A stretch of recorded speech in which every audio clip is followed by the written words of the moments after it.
we don't have a process or a formula as of right now, which some people around us tend to seem to offer the sentiment that that's something that we need to figure out. Yet we all kind of feel like that's an okay thing because we've been fine thus far. The thing that I can tell you is what we've done up to now. With the EP, Brian and Dan weren't even in the picture yet when 4 out of the 5 of those songs were written. Actually, 5 out of 5, right? Brian wasn't around yet when you were here. This was written, right? We had Green Eyes when I came into it. Oh yeah. Most of the material was like a few of the songs I wrote in my bedroom in high school, and Sal wrote a song as well on that EP.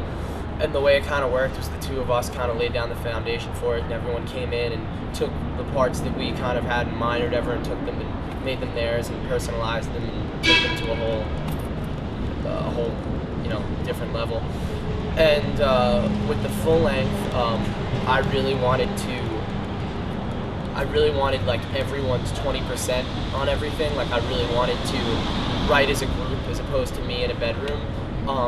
But we realized like very quickly that there was a lot more to it than just, the 5 of us getting in a room and being like, yo, everyone's got ideas, let's throw them down right now and let's do it. Like I had been writing songs as well as Sal for a while before that, but no one else was used to, working with none of us were used to writing songs like that with 4 other people and dealing with everyone's personalities and insecurities in regard to, taking something that you've written and presenting it and showcasing it in front of four other people. It becomes a really scary thing pretty quickly. So with the full length, it took a similar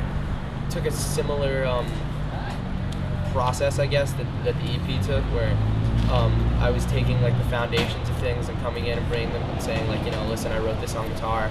Sal, I was hearing it on piano, and he'd take it and once again take it to a level that I wouldn't be able to even physically play.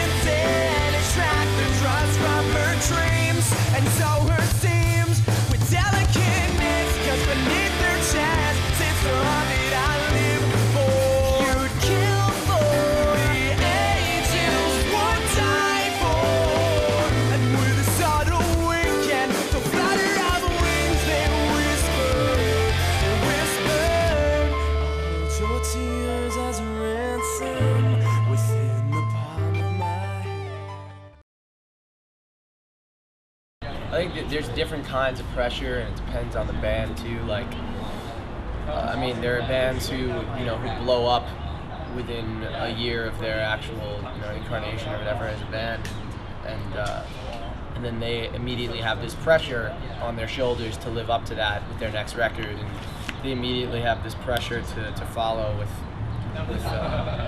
matching what they've already done. And then there's a pressure to top yourself.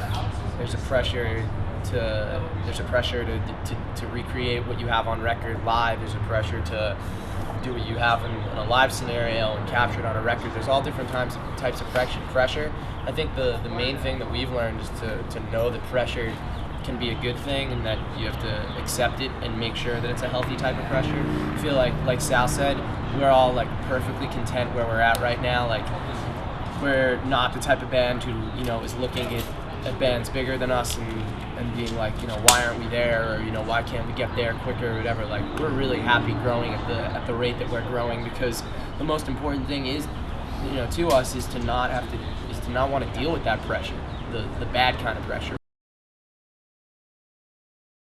Honestly, we didn't really know exactly what was going to be happening. Well, maybe we did. Anyway, I definitely did not. Yeah, I didn't know. We at the end of the video, we had like cuts all over our feet, and like I remember I had a cut on my foot that was black for like 3 months after, because it's not just water filling up. Basically, what we did was we had an above ground pool bought off of Craigslist, and we used the fire hydrant outside to fill up the water.